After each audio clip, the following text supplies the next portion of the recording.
नमस्कार दोस्तों, अगर आप भी किसी गवर्नमेंट एग्ज़ाम की तैयारी कर रहे हैं तो हमारे साथ जुड़ जाइए क्योंकि आज से मैं स्टार्ट करने जा रहा हूँ मॉडर्न हिस्ट्री का शॉर्ट लेक्चर। ये लेक्चर लगभग 2 से 3 मिनट के बीच के होंगे, जिसमें आपको मैं मॉडर्न हिस्ट्री को पूरे तरीक़ा से समझाने का प्रयास करूँगा और सिर्फ़ बोलकर समझाने का प्रयास करूँगा। इसे आप जितनी भी बार सुनेंगे, आपके लिए उतना ज़्यादा फ़ायदेमंद होगा।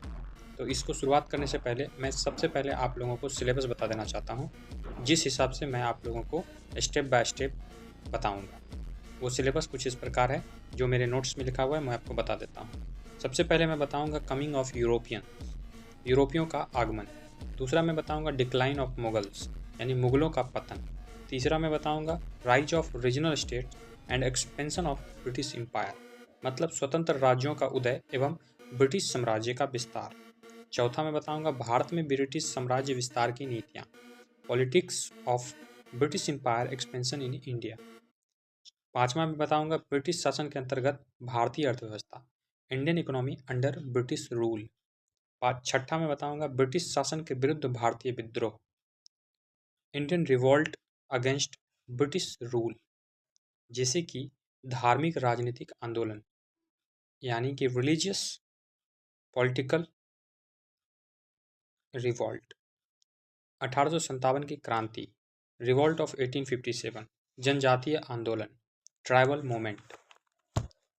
फिर मैं 7वें नंबर पे आपको बताऊंगा सामाजिक धार्मिक आंदोलन, यानी कि सोशियो रिलीजियस मूवमेंट्स। और 8वें में बताऊंगा राष्ट्रीय आंदोलन, नेशनल मूवमेंट्स, जो कि जिसका टाइम पीरियड है 1885 से लेकर के 1947।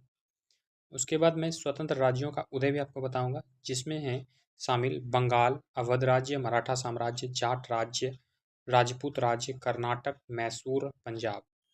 और ये सभी मैं आपको अपने नोट से बताऊंगा, क्योंकि इतने सारे थॉट्स को लगातार याद करके रखना पॉसिबल नहीं है, इसीलिए मैं भी आपको देख कर ही बताऊंगा।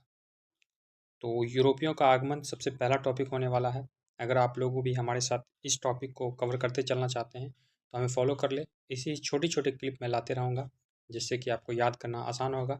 और जब कभी भी कोई भी अपकमिंग एग्ज़ाम होगा, उससे पहले आप इस छोटे से क्लिप को देख करके अपने एग्ज़ाम के लिए एक ठोस और मजबूत मेमोरी बनाकर जा सकते हैं। तो अगर वीडियो आपको अच्छा लगा हो तो इसे लाइक करें और अपने उन दोस्तों के साथ शेयर करें जो पढ़ना चाह रहे हैं, जो कुछ छोटा छोटा क्लिप ढूंढ रहे हैं। जैसे आप रील स्क्रॉल करते हैं और कुछ देखते हैं, उसी प्रकार आपको रील की तरह इसे देख लेना है, जिससे कि आपको सारी की सारी चीज़ें याद हो जाएं। Thank you so much for watching this video.